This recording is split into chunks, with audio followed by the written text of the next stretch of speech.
Started at 7.5 was the opening line with the Giants being underdogs. It had moved all the way down to 5.5. It seems like all the Mhm. offseason stuff with Russell Wilson looking good, the Giants, Abdul Carter, it started, getting momentum on the Giants betting side. Questions about Terry McLaurin, whether he was going to be there or not.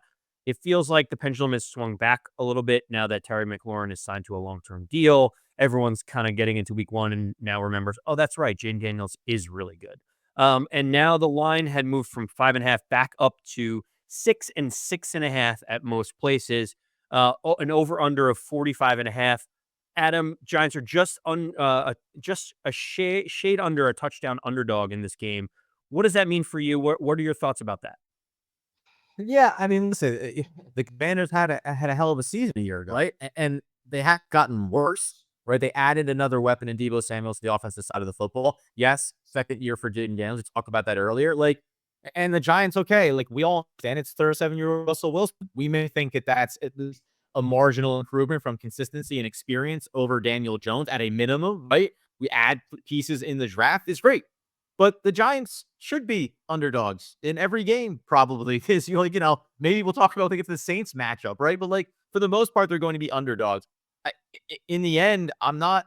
I don't think from an NFL perspective, from a betting perspective, I don't think we're going to get true lines on the Giants. Maybe for a few weeks here, right? Because could be the opening game for the Commanders, a little sleepy eyed, right? Could end up being that they have the Chargers coming up here, and they look pretty good on Friday night against the Chiefs, right? They're gonna have the Cowboys. So I think we're gonna need that first month before the betting world starts to make an association around what this is. The other You're thing you also mentioned about the betting lines here, right?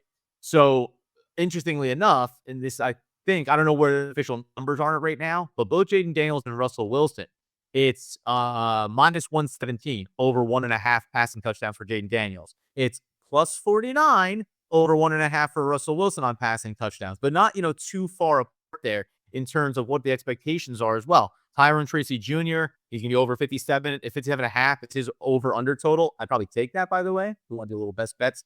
I take the over on Tyron Tracy Jr. and his rushing yards. And I'd probably take I want to go over on something else here as well. Boy, this is an interesting one. Would you take the over on 6.5 receptions for Malik Neighbors getting plus 130? I would not, Yeah, just it's a big number. because I don't It's necessarily all know. volume. I just don't know what the volume's going to look like with this newly revamped offense with Russell Wilson moonballs. But I do have an over that you're probably going to like if you are a Giants fan. I could start you out 1-0, potentially bet responsibly with this one. However, there is one that I saw that I could not understand, Adam, and this is for any Giant fan that wants to identify one wager and really be excited about it, and that is Darius Slayton receiving yards in this game. Yeah. You may sit there and say, well, he's the number two. He's across from Malik Neighbors. Like, what do you think the line is? I don't know if you've seen it yet. Do you have any idea on what it could be?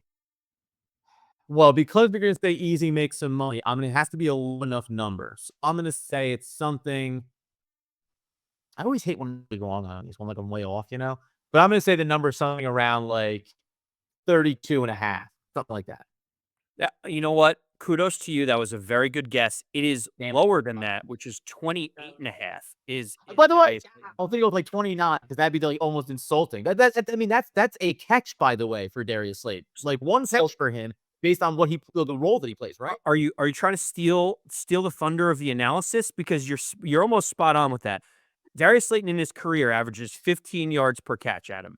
So think about that. What does that mean? It's literally two catches in the game. Do you think Darius Slayton will get two catches in the game with Russell Wilson as the quarterback?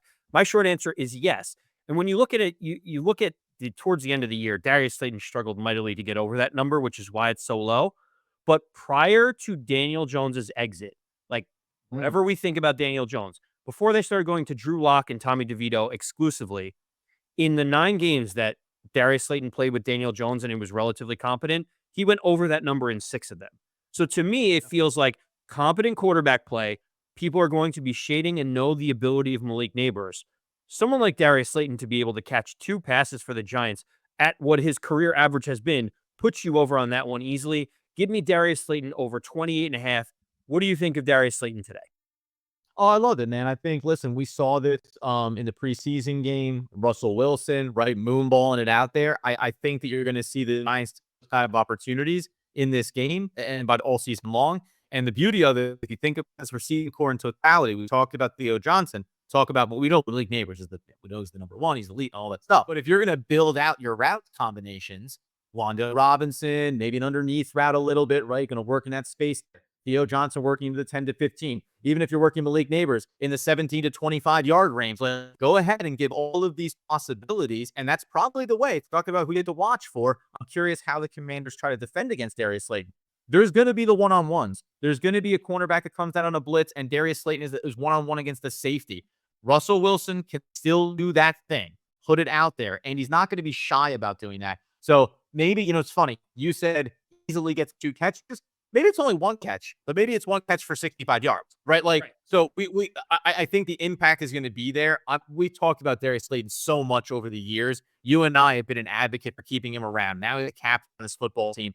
I love it. He is closing in on some milestones we'll talk about throughout the year in Giants wide receiver history. I love the prediction. That'll be the bet of the week for us. I'm not even going to give you anything on my own end. I'm trying to probably save myself from embarrassing too often during the course of this year. Before we give our predictions for this game, let's go around the league real quick. We'll take 2 each. We'll do this all year long. What are your 2 games that when you look around the league, you say, hey, give me that action, give me that line? Yeah, the first one is it's moved up to -3, but give me the Steelers -3 on the road against the Jets. This is twofold for me, Adam. One is I don't believe that Justin Fields can push the ball or move the ball down the field. He has struggled all preseason being able to throw the football. It feels like they are going to be one-dimensional, which is he's going to have to use his legs. They're going to be a heavy run-focused team. It just so happens that the Pittsburgh Steelers were 11th in the league against the run last year. You expect them with better quarterback play, maybe even be better than that. They could be a top 10 rush defense. That's kind of the Steelers calling card. Give me Pittsburgh -3, Aaron Rodgers revenge game, 2 years off the Achilles. Feels like this is a really good spot for the Steelers to start the season. Yeah, I'm going to stay in the AFC with you as well and do Cincinnati at Cleveland -5.5. We know that the Bengals start season slow, and they in years past they talked about, it'll split itself out. It hasn't worked for them, and they've actually had some injuries. They've had some struggles. Joe Burrow, that conversation about getting yourself back in there as one of the elite teams in the AFC that people have to go through. That 5.5 line. Listen, they still got Joe Flacco under center right now in Cleveland, but that has to be a statement game for the Bengals. So 5.5, I lay comfortably, and that line may have even moved a little bit since then. Whatever the number is, I'm laying it for Cincy, and I'll take that one. Only other game that I maybe would take a look at, not only other one, but something that's interesting. Here's a game I wouldn't touch, actually. Maybe we can do this too. I wouldn't touch the Carolina Panthers and the at Jacksonville Jaguars. Jacksonville laying 3.5 points. I don't know what those teams are. Sure, Trevor Lawrence was a top quarterback pick once upon a time. Yeah, Young seemed like he showed some stuff at the end of last year. They added weapons. There's always going to be a game every week early in the season. You go, who knows? And that's my don't touch this one, no matter what you think those teams are today.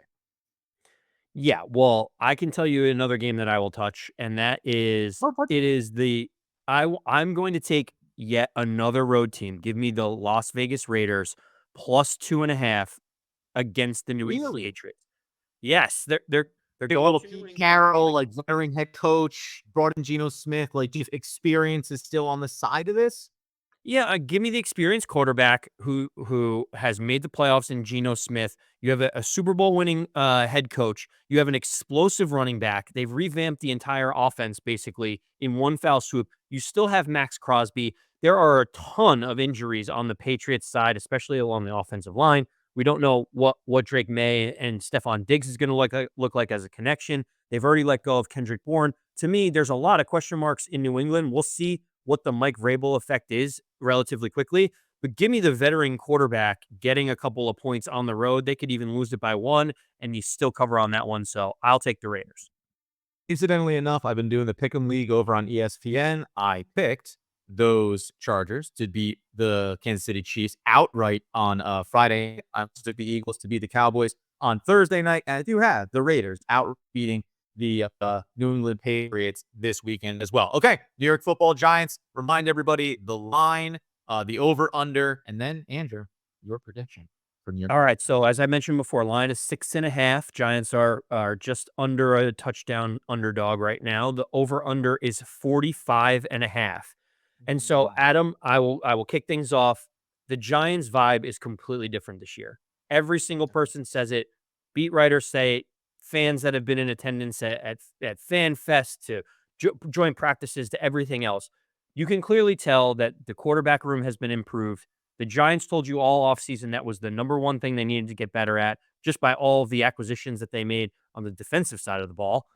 Russell Wilson is a competent Super Bowl winning quarterback that is hopefully going to elevate this offense to a level of at least being league average, which is what the Giants are really hoping and praying for with a guy like Russell Wilson. Yeah. The Giants were competitive in both games against the Commanders last year. I think they should have won the first game if not for Gano being out, Malik Neighbors dropping a tough catch on the sideline that would have iced the game. Felt like the Giants were competitive in both. I can't go past them being competitive and into beating playoff teams in week one with on the road without actually seeing it happen yet. So while I think the Giants are going to be better, I think they're going to look more competent. I just can't bring myself there yet. Maybe if they come up with a crazy upset here, I will find myself there. But right now, I think the Commanders are going to be too much for the Giants. I do think the game is going to be close. So I have the Commanders winning 24-20 against the Giants. I think it'll look a little bit better than what it has had previously. But I know you're here to save the podcast and bring the optimism. So tell me you have the Giants winning this game outright, Adam. Yeah, I mean, listen, over-unders, by the way, because you'll be just under there. The over-under at 4, it's at 46.5. The Chargers and Chiefs narrowly got over their total over-under, and then the Cowboys and Eagles probably would have if not for that hour-long rain delay, but they finished just under. But early in the season, like, it's always kind of, where are things at here?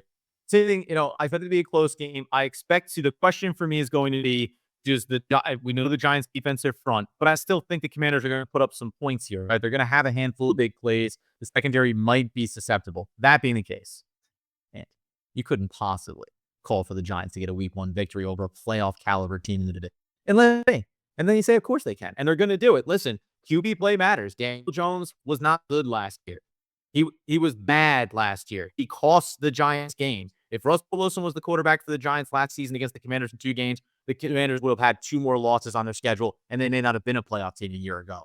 I believe that the Giants are a significantly improved team overall. We know the defensive front, getting pressure against Jaden Daniels. Offensively, Russell Wilson is a veteran, experienced quarterback. You're not going to surprise him with anything defensively, and he's not going to hesitate to pull the trigger on big play opportunity. I expect this to be a fun opening game for the New York Football Giants. Don't know what it means for the season, but I think this is the right matchup for them in division, for the 3 they could face to go ahead and get a victory here. Same thing. I think it's right in that same kind of wheelhouse. I can't go insane and talk about the Giants scoring 30-plus points here, but I will. I think I'm actually just going to flip the script and say 24-20 New York Football Giants over the Washington Commanders on the road. They start 1-0, and all that optimism we want to have for this get a little bit of juice. And as you said earlier, maybe Gaston plays a little part. I mean, man, what a change from a year ago it would be if the Giants come out and win against a playoff caliber team like the Commanders on the road against a guy that is in the top 10 of MVP voting right now in terms of Jaden Daniels. What a win that would be for the Giants. Obviously, we're hoping and praying for optimism. And listen, if the Giants are at least competitive and in this game, I think both of us would be happy. But man, I love the moxie that you have, Adam. I love you going out on a limb and saying, new quarterback, new team, new everything. Feels like times are changing for the New York Football Giants. Until next time. Until a big blue victory next time, as Andrew Mack would want, need, and Nick demand that people know. As always, let's go Big Blue.